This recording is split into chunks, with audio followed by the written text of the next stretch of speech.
To have you. Sorry for running a little late. Is that thing going to go flip over to me? Or is that my fault? Like to my slides? Yep, sorry. Welcome to SecDSM. Today's the third Thursday of the month, and therefore, we're all here. We're the third Thursday of every month. This next 2 months, November and December. Wait, the next couple months? Anyway, okay, so how about this? In November and December, we will still be meeting on the third Thursday of the month. That puts us pretty close to Thanksgiving and Christmas. I don't know, maybe we'll do something cool. Probably not, though. But, keep your expectations pretty low. We're guaranteed to exceed them. But we'll do something. We are officially rated PG-13, which means that you get one incidental or brief nudity thing. So I can moon you guys one time. And I can drop one F-bomb. Now, that's like one for the group, all right? So if somebody uses it, that's fine, but man, you only got one, all right, for the entire group, so use it wisely. Let's see, code of conduct. So we do have an official code of conduct that more or less says don't harass people. If you feel like you're being harassed, come see me or any of the other board members. They'll be up there. Or if you don't want it to be addressed here, then you can email us, admins@secdsm.org, or hit us up in Slack. That's cool. The official stuff is all out on our website. One component of our code of conduct, and really something that we like to embrace, is challenge ideas, not people. So if I might disagree with something that someone is saying, keep in mind that I disagree with what they're saying. I don't disagree with the person. And so keep that in mind as we have our conversations. We like opposing ideas. I like having discussions with people that don't agree with me. I think that everyone can benefit from those conversations, so long as you're an adult about it and recognize that we can still be friends when we're done disagreeing. That's totally cool by me. And that's what we like. There are some house rules. So this is important stuff, right? This stuff allows us to continue to meet here at the Forge. Clean up your dishes and put them into the kitchen. We have 2 helpers tonight because, honestly, you guys weren't doing a good enough job at this. So, let's just do a good job. There will be people in the kitchen. Don't loiter in there. If you go in there, drop your dishes off. If there's somebody already manning the dishwasher, if there's nobody in the dishwasher, I'm sorry, not nobody in the dishwasher. Let's hope there's nobody in the dishwasher. But if there's no one manning the dishwasher, open the dishwasher, put your plate in there, close it up. We can do this. But don't loiter. Don't have conversations in there. There's people that are in there trying to get their work done. So just don't hang out in there. There's plenty of room to talk. Stay on the linoleum. So on the south side of this building, there are people, that's where people work. And there are people that work downstairs as well. So stay on this floor and stay on the north side. If you start going to the south side past the kitchenette and you get into carpet, you're into an area where you don't belong. That's to stay out of the freeze. What it means is stay out of the freezer. In the kitchen, there's a refrigerator. You can help yourself to whatever you want in the refrigerator, but in the freezer is off limits. Don't even look in there, please. Obey all instructions from James Stumey. Where's James? If James is around, wave your hand for me. Stand up nice and tall. He is our host, so anything that he says goes. He's an employee of the business that works here. We also have other staff on hand. Just listen to them. If someone tells you to do something, just do it. Don't argue, guys. Be excellent to each other. Be helpful. Due to noise, after the one-on-one and once we get into actual talks, this room here that you guys are in will close. Okay, I get it. You might have to go to the bathroom or something. There's a door for you guys to leave. I mean, there's fire code and stuff that we still have to abide by. But we'll close it, which means that if you guys are here for the talks, when the presenter that you want to listen to is speaking, you want to be in this room if you want to listen to them. If you want to chit-chat and network, stay out there. We ask that you try to converse on the other side of Albert Einstein. Stay down there if you can. It helps everyone. We actually had some complaints from speakers about noise volume and feeling disrespected, so we're trying to help out with that. Okay, so here are your board members. There will be some changes to this, probably next month. I hope next month. But yeah, if you've got an idea or someone or something is bothering you, let us know. That's pretty much it. If I'm bothering you, go talk to one of these other guys. We always need help, so we have a good plate of volunteers that help us out every month. These guys are very involved every month, getting here early, setting up our AV, curating the news stuff. Stacy helps us out with dealing with all the managers all the sponsors, and making sure that we start on time and all that kind of stuff, making decisions to go, no go.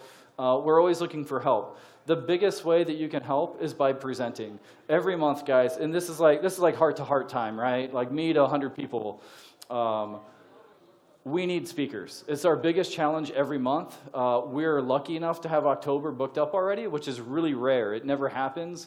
When we don't have speakers, it means that like I or another board member have to cobble something together, and it's probably not going to be the best content. And that's kind of where the bar is. Like, it doesn't have to be the best content. It just kind of has to be content. So it's pretty easy to do. But like, if you want to help, and it's all about presenting. That's what we're here. We're community led. So we depend on our presenters. You do get cool stuff as a presenter. Like the guys that are speaking tonight both picked out sweatshirts. So we give them sweatshirts. You get a patch. I don't know, you get some cool stuff. We might make it better in the future, but we also need sponsors every month. So like the food that you guys are all eating ain't free. Some people have to pay for that. We're super fortunate to have, oh man, I don't know what their name is anymore. It's like Pillar, part of Accenture Industry X, I think that's it. So we're super fortunate to have them. But hey, if you don't want to help, if you don't want to speak, if you're not in a position to sponsor a meeting, then we're looking for donations. Donating right now is really hard. That's my fault.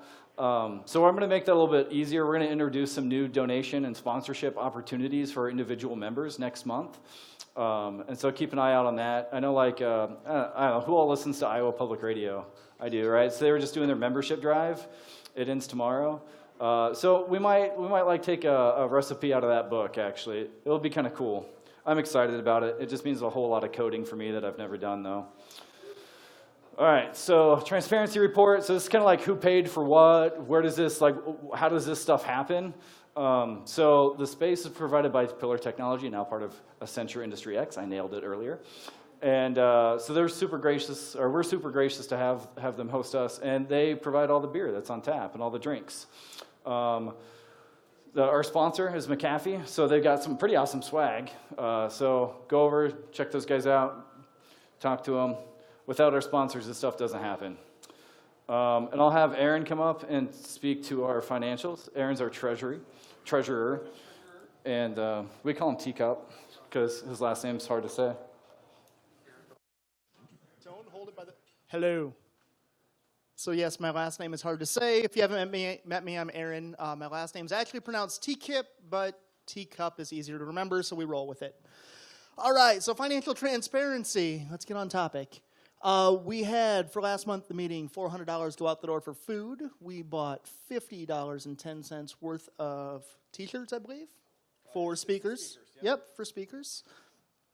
We had cash flow in this month. We had a couple sponsors sponsor a couple months. So we had the ISSA sponsor a couple meetings. For future meetings, Robert Half. And, of course, thank you to McAfee for sponsoring tonight. And as always, if anybody has any questions about any of these numbers, I am more than happy to share all the fun that is QuickBooks and the bank accounts. Thank you. Brandon? Thanks, man.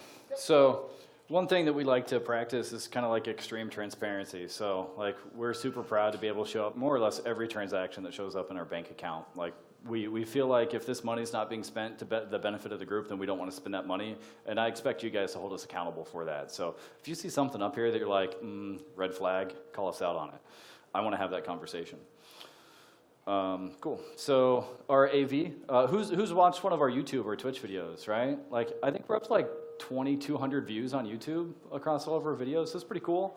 And thanks to these local businesses to make it happen. So I think our rig costs like, I don't know, $4,000, $3,000. So these guys donated a bunch of money to make that all happen. We're really fortunate to have them part of our community. Okay, so I'm like half done, guys. So we got swag. We totally redid our swag. We got tired of carrying it around, not gonna lie. It's kind of a pain. We didn't like selling it either, because dealing with like cash is kind of not fun. So you can buy it online. The cool thing about our swag is that we don't make any money on it, like none. So like in Teespring, there's a little thing that's like, hey, how much do you want to make? Like 10% or like $8 a shirt, whatever. And we said 0 across all the board, which means that these super nice sweatshirts that these guys are getting tonight for speaking were $20. Like you can't beat that. The shirt that I'm wearing right now, I think was $12. So, and it's a super nice shirt. Like I love this shirt. So that's cool. Oh, also on swag, how many people is it their first time coming to SecDSM? I want to see some hands. Holy cow. That's like at least 12 people that I can see right now. So for all the people that haven't been here before, you get a free sticker over at the swag stuff. So it's only for the first time people. I'm lying. They're free for everyone. You can take as many as you want. All right, so imposter syndrome. So Tom Pohl's actually really good at speaking about this, and so unannounced to Tom, I'll ask that he come up and talk about imposter syndrome. But I think it's an important topic for our community. I think we all suffer from it to one degree or another. Everyone's looking to chase down Tom. I don't know. There's Tom. He's like, you're calling me out, bro.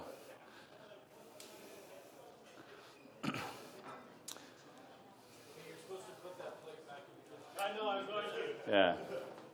I'll put that plate back soon enough.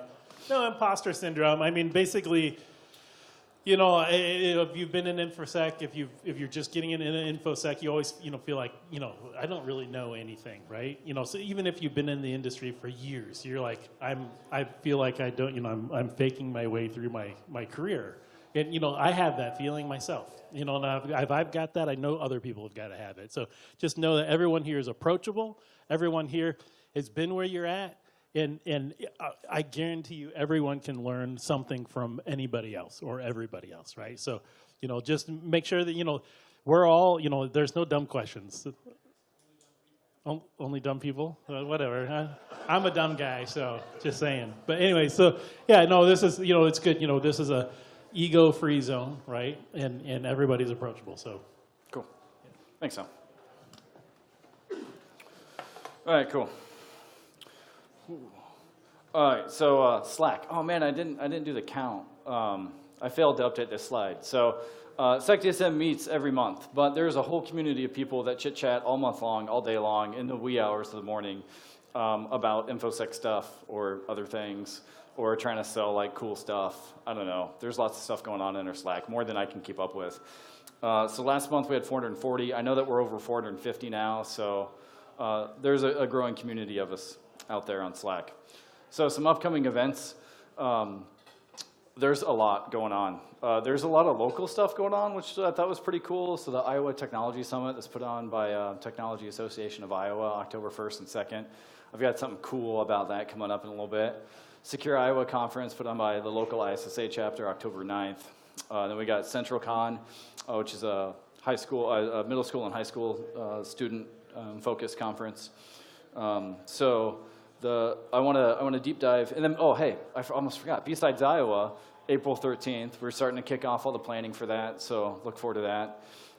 So the Iowa Technology Summit. So the keynote speaker here is Charlie Miller, who's well known for like hacking the Jeep Cherokee while I was going down the road with that reporter in it.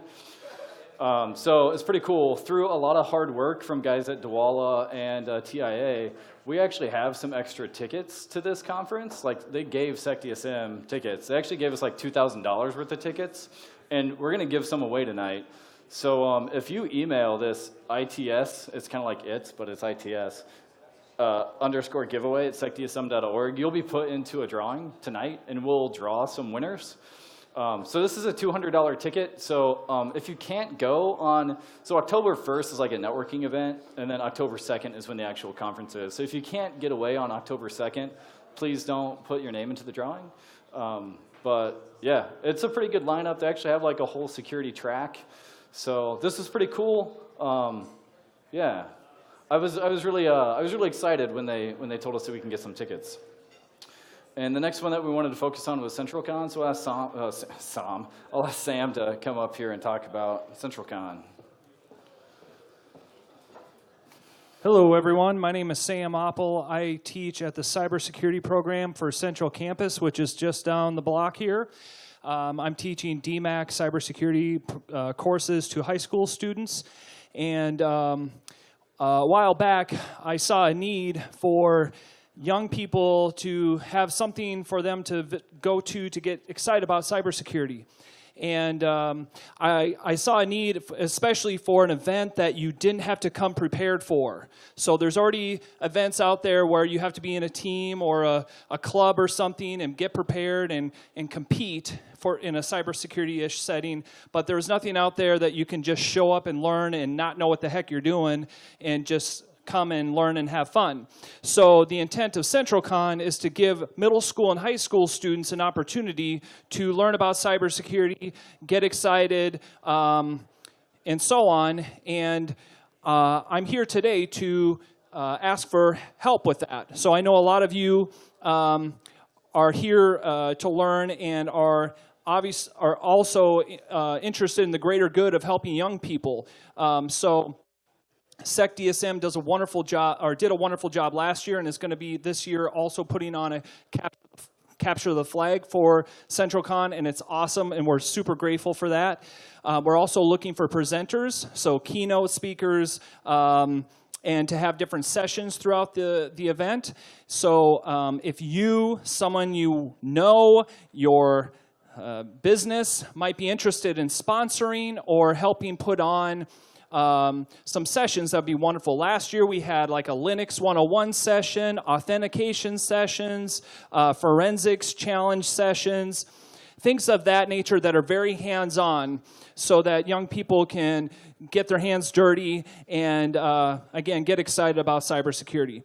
So if you are at all interested or know someone who is, please contact me. I'm on Slack, or you can learn more about CentralCon at centralcon.tech. Thank you very much. Thanks, Sam. Sweet. Thanks, guys. All right, so there's one other cool conference that I thought deserved to be called out. It's SurreyCon. SurreyCon's being held in Vancouver. Did I say that right, if you're a Canadian? And a pretty cool thing that we were told about, they actually have a scholarship as well. So they're going to give away a free ticket with a training. But it's only good for students that are in a college, I think. So, I don't know. I'm kind of disappointed. It's a conference that I've wanted to go to since it was in D.C. like 4 years ago. It's only like U.S.-based so they switch it between the U.S. and Europe. So anyway, it's a good conference. If you're into like network security monitoring, intrusion detection, packet analysis, stuff like that, this is a conference that's right up your guys' alley. You'll have creators of Suricata that will be there giving trainings. You'll have emerging threat guys that are giving trainings on signature development, that kind of stuff. It's pretty cool. So we like them a lot. The Suricata is created by a nonprofit group called Open Information Security Foundation, OISF. They're really big supporters of SecDSM. They actually sponsored our first meeting ever. They sent us like cool Suricata swag. I think someone still got like a travel mug that they gave us floating around. It's pretty cool. Anyway, so apply for that. We've got one other thing going on here tonight that I didn't get a slide for because, I don't know, I suck. But so I'm super excited. We actually have neck massages tonight, like free 10-minute neck massages. So Parity lined this up. It's pretty awesome. So Sarah Hunt is here from Priority Health, and she's a licensed massage therapist. So like this is totally legit. Like, so there's a sign-up sheet. I gave her a little bit of time to get, I don't know, into the rhythm of stuff, but. Can Sarah introduce herself? Yeah, you bet. Oh, yeah, just sign up. All right, cool. All night, it's boring. Yeah. So, yeah, go get a neck massage, guys. Like, that's pretty cool. Props to Parity and Sarah for doing that. So, yeah, along with more free stuff. Like, this is like, I don't know what's going on tonight. Like, we're just giving away free stuff left and right. So we have a scholarship program ourselves at SecDSM. So we win these cool-looking badges, and we don't use them for ourselves. We want other people to be able to attend conferences. And so if you want to go to like ThoughtCon and get into ThoughtCon for free, there's a form that you can fill out on secdsm.org/scholarship. And you might go for free. So that's pretty cool. We just used it at GERCON, right? We used the cool badge up in the middle. some guys from SecIC and SecDSM won that last year, so we kind of share that, and we use that. DEF CON, the gold little coin, that one's, it's got some applicants already for next year. So, and I think Wild West Hacky Fest, I think that one, someone's accepted that one as well. So this is pretty cool. Like I'm really honored to be able to use these black badges to send other people to cons. Like that excites me. This is my excited face. Thanks. So we've got workshop stuff. Abby, do you want to talk or not so much? I don't care. All right, I got it. So, all right, so I'm going to level set with you guys, maybe a little more heart to heart, because, I don't know, I'm just feeling it tonight, I guess.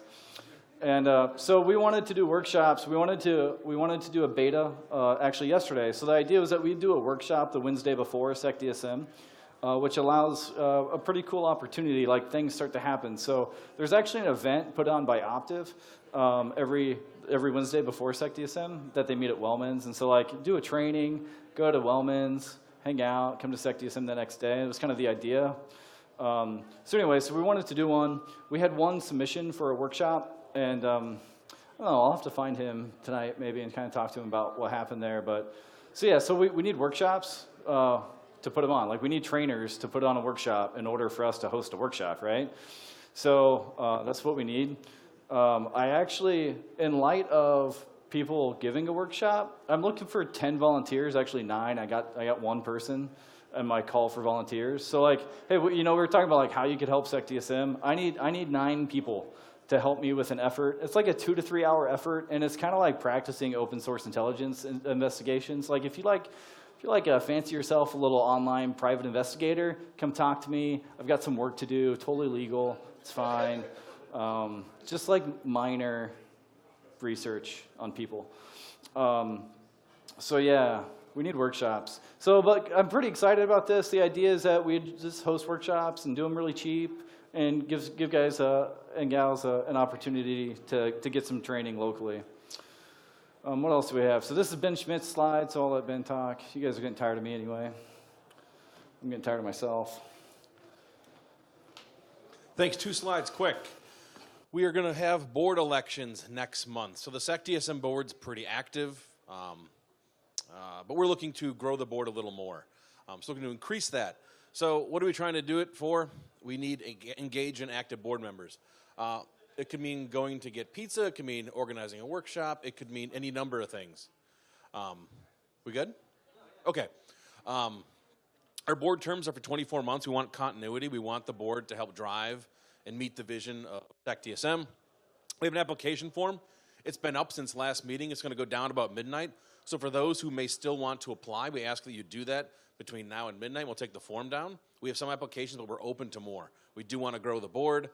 I have one more slide in a second, but essentially we're going to have a paper ballot next month. When you come in, we'll have a wristband.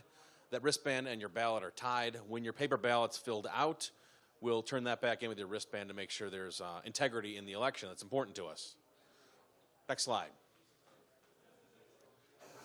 So, real quick, this is a puffy chair slide, but it's kind of neat. Oh. If you want to join the board, which we encourage you to apply, you do so. We have the URL up there. We'll then do a really simple interview. Like, what does it mean? What are we looking for? How do we make it engaging? What can you help us with? We want people to help get things done. And we'll publish some basic applicant info to the community, probably do something in general between now and the next meeting. And then at the next meeting, we'll have ballots and voting. Paper ballot, wristband, and we'll collect those at the end. And then based on that, we'll grow the board and continue our mission. So please apply if you're interested. Thank you very much. Sweet. Thanks, Vin. You know, having started SecDSM, so it's kind of funny. We do our elections and our, like, I don't know, stuff in October. And that's because we actually formed as like a legal entity in late September. And but we celebrate our anniversary in February. But anyway, so it's interesting to me that our presenter in October is actually going to be talking about election security. It's pretty cool. And we're having an election. We're doing it with paper ballots. I thought it was funny. And anyway, so all right, so CTFs. So I know like a lot of people are like, will he just announce the mini CTF already? So we're getting real close, guys. So we're talking about CTFs. We're hosting 3 CTFs over the next few months. I'm really excited about ISSA and CentralCon. So we're doing a little different. Is Jake here? Jake Drehos? I don't know. He's probably talking up a CTF. So he's actually going to help lead these CTFs. And I'm really excited. We actually have 13 CTF authors for these two challenges, or for these two competitions. It's the most we've ever had. I'm really excited about it because that means that I don't have to do so much work. And many hands makes easy work. So, the uniqueness of the people and their experience that are being brought to the CTF is really cool. We're going to have challenges that are vastly different than what we've had in the past. I'm really excited about it. This is Jake. Say hi, Jake. Nope, that's all I needed. All right, but I do need Joel. So talking about our mini CTF. So Joel, come on up here, buddy. So Joel won last month's mini CTF. And so the punishment for winning a CTF, a mini CTF, when you're here is that you then have to write the next month's with some exceptions. And so Joel wrote this one. And so here we go. It's right there. So the challenge name is CTF Sounds Like a Taco. I don't know. And so we've got some prizes. The mini CTF was not sponsored, so JetBrains always kind of helps us out with that. And I actually have a book that I was done reading, so I brought a book to give away along with that. So minictf.secdsm.org/ride-the-waves will get you going. There's that. And this is Joel. So you'll need to recognize Joel if you're playing the mini CTF. If you want to win, you're going to need to know who Joel is. So say hi, Joel. Yeah, he's a 12-year-old looking guy. All right, so where is Beal? We're ready for you now. It's taking me, this is like the longest 101 I've ever done. I'm sorry. Most of the time they get bored listening to me. I know. Now, well, I've sufficiently prepped them to be bored, so Yes. you're good. Good. Alrighty, hobby. Do this every month. We skipped Predator because everybody was busy and we didn't really talk about it, so that was on the slide last month. But October 12th, First Man comes out. I am actually coming back from Pittsburgh on Friday, but if people are available on October 13th, maybe in the evening or something like that, we can plan for movie time. Is that better? Yeehaw. There we go. All right. So October 13th probably for First Man, if we can pull that off. And then Alita Battle Angel is an anime movie that looks awesomely horrible, so we may try for that one as well. And then next range day, my October is super busy with those trips, as I just mentioned. So we're going to try and shoot for, instead of doing a poll, if anybody's available on the 14th, which is a Sunday morning, we'll do that for range day. And then if there's any other hobbies, activities people want to talk about, just let us know on the channel. All right, security news. Got a few fun ones and then some quick hits at the end. So this 0 day just came out, and this is actually tied to video cameras, if no one's seen this yet. It's a little hard to see on the bottom of the slide, but there's actually upwards of anywhere from 175, 180,000 of these to 800,000 of these CCTV cameras that are open. And they're not only just open and available, but you can actually, do the whole awesome movie hacker, turn the camera off or turn it to a default, nobody's moving around while you steal stuff out of the bank. So if there's, a local institution or, somewhere you want to poke around with, that might be kind of fun. And then is it the GAO office, I think it is, that came out and did a full-on report for Equifax. It's a government organization that put this report out because Equifax is one of the 3 major credit bureaus and used by major government institutions. So this report came out. It's actually a really interesting report, if you look through it all, about the ways that Equifax failed. We heard about some of the Apache stuff, but this one's actually interesting because they also discovered that in their attempt to put in proper digital certificates to handle encrypted data, they put it in wrong and it turned off the ability to monitor any encrypted data. So that was also one of the ways that they got in and ran queries against the database. And I think I put it in here. Nope, I did not. That they actually turned around and did not have logging on their databases either. So you did not have rate limiting either. And so they were actually running queries against the database for like 9 months, and that's how they got all the data out. When they turned the certificate on is when they actually found out they'd been hacked. In the awesome, Joker golf clap from jail, the 3 idiots who got arrested by the government and nailed with Mirai have pulled a insider job and gotten away with getting just probation. And so everyone that was affected by that is probably not going to be very happy because they actually are getting let off by taking down a bunch of other hacker groups, so they're probably not super popular. And then the last big news story, North Korean programmer actually got nailed. One specific gentleman was named as a supposedly third-party security consultant for this company that's listed in the last bullet point down there, actually got convicted for the WannaCry attacks, the Sony attacks from 2014, and several other ones as well. So there's a awesome detail. The indictment actually got released and is out there. And if you're interested in this stuff, insider threat stuff, threat intel stuff, it's actually a really cool report in the report itself that came out, the indictment that came out. Oh, I did have one more big one. This came out in the last 2 days, I think it was. The U.S. military has actually been given the power, finally, through the Trump administration in our extension of powers, to do what they're calling defend forward, otherwise known to all of us as hacking back. I just love that term. So yes, so when you sit in Starbucks and you steal everyone's passwords and everything, just let everyone know that you're helping the coffee shop defend forward from all the attackers that are out there. So now you're covered as long as you're a member of the government. So that was pretty awesome and hilarious, and there's an actual government report out on all of that as well that's actually quite fun reading as well. And then just a couple quick hits. There's a new piece of malware out there called XBash that's actually mixing ransomware and crypto mining. It's really cool, and once again, go take a look at the details if you're interested, but it's actually on Windows machines doing coin mining, and then it's actually data destruction if you're on a Linux server. That's actually finding a database box. Cold boot attacks are out there. It's a new method to actually get, if you have physical access to a machine, it only takes a couple minutes to turn around and actually scrape the RAM out of a box. Once again, details are awesome if you want to go take a look. Tesla actually came out with, I think in the last couple of weeks, it was a notice that if you register with them with your car, your specific car, if you happen to have $100,000 sitting around and want to buy a Tesla, you can do some car hacking on it, and they will actually reset the firmware in the car. Report just came out from Palo Alto that the U.S. is still the top country for hosting malicious domains.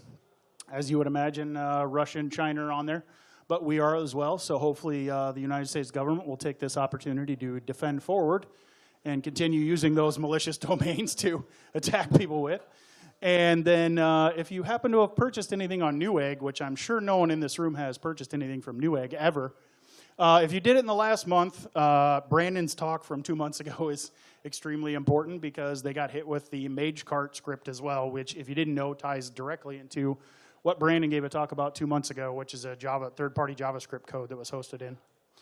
So that's it for the news. We also like to do the job openings, so if anybody is, as I've thrown it out every month and no one's taken it up on me yet, but if you're looking for a job and you want to come up and throw yourselves to the wolves in front of 80-some people and see if we want to give you a job interview live, you're welcome to it. Otherwise, if anybody's hiring and wants to come up and talk about any open positions, this is your time. Anyone? Going once? All right, Stacy's coming up. Hi, so I'm actually opening a position. It's not on our website yet, but it will be soon for a red team person. So I need somebody who's going to come in with some experience, help develop a strategy for principal, and help with some execution. Excellent. You going to talk about yours? No. All right. Matt coming up, making your boss do it? Well, yeah, it's his job. All right. So this will be a replacement for Brandon then, because he's making you do this, so he's got to pack his stuff. And yeah, well, you get 2-3 interns, you'll be good to go. So principal again, same as Stacy before. We have a threat intelligence position that we're opening up. Oh, sorry. We have a threat intelligence position that we're opening up as well. So if you have some experience in that or are interested in it, feel free to swing by tonight to talk to me or post or whatever you need to do. Stacy's around usually as well. So. Awesome. Zach?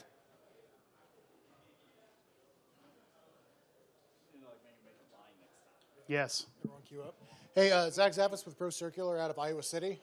We have some intern positions, both red team and blue team open. Sorry. And we're looking for a blue team, full-time blue team engineer, probably SIM-based as well as admin stuff. Alrighty. Anybody else? Going once? Going twice. You coming up? Hi, my name is Parity Boatwright, and I'm a recruiter for professional project partners. Actually, instead of giving you a full job description and the skill set, I'm just really interested in meeting people who are wanting to learn about salary negotiations and opportunities in the Des Moines Metro, and also outside the state of Iowa. Yeah, that's it. And if you missed CornCon, it was awesome. So I just came fairly new in cybersecurity, which people say you should not say. You should say protect intellectual property. I was there just for a CISO meeting on Friday, and I was asked to, someone emailed my boss and said, you need to attend Saturday. It was life-changing for me, and if you ever wonder about CornCon for next year, you have to do it, and hopefully P3 will be providing a bus this time around to go. You absolutely have to do it. I met incredible speakers. The first cybersecurity attorney, Richard Marshall. I also met the FBI, which is pretty hot. And just really interesting people and real concerns about protecting it's not just protecting companies, but it's protecting people and their work. And it's so much more beyond. I mean, it was fascinating, and this was eye-opening, and I'm actually considering going into cybersecurity myself, beyond being a recruiter. Maybe my boss. You can apply for Brandon's position. He's obviously not going to be there much longer. All right. You're all snarky up here, Eeyore. I figured I'd take my final shot. All right, anybody else? Going once? All right, that's it for me. Thanks, guys. Awesome. Thanks, Bill. All right, so tonight's agenda, I'm running super late, and I apologize to the speakers for that. I don't know, I'll make it up to you by giving you a sweatshirt. So 6:30, our first speaker, Benjamin Holland. I'm pretty excited about this. Oh, did we flip them? All right, sweet. So first speaker, Craig Liebart. Liebart, nailed it. Amateur malware analysis. I'm really excited about this talk. It's something that's of interest to me. I generally do a poor job of malware analysis on a day-to-day basis, so that'll be pretty cool. And then we've got Benjamin Holland. Benjamin Holland's actually a really pretty well-known dude. He's actually presented at Black Hat and DEF CON. I'm pretty sure you're going to be our first DEF CON speaker. No, someone beat you. Sherry presented. She was a DEF CON speaker too, yeah. Oh, you didn't? Yeah. Oh, you did, yeah, that's what I thought, yeah. And then, I thought you, all right, fair enough. So, yeah, so Ben's a pretty cool guy. So we'll do those two talks, and then beers are closing at 8:30. So I'll come around and collect drinks and stuff. It's just kind of like to get people out the door. 9 o'clock, we'll do the CTF winner and solution reveal. And then at 9:01, if you want to, you can go over to Gaslamp. McAfee's actually going to pay for some drinks. Have like a little happy hour thing going on over there. So we've been hanging out over at Gaslamp after the meetings for a while. It's a pretty good time. So yeah, give props to McAfee for sponsoring that. Sweet. And then next month's agenda. So, man, I was supposed to find this guy and figure out how to pronounce his handle. I don't know. It's like some Phoenix, maybe? I don't know. Anyway, how to create a persistent Lux encrypted USB device. So this would be pretty cool. And then I'm super excited. So Jeff Franklin is actually the Chief Information Security Officer for the state of Iowa, and Jim Cooper works as well in that office. So they're going to be presenting. October is Cybersecurity Information Awareness Month. And so I'm pretty excited to have those guys here. And then Pro Circular will be sponsoring that month as well. So pretty cool. And that's, submit a talk button. It's out there on our website. That's all I had. So we'll take a quick break, and then we'll get Craig up here. Thanks, guys.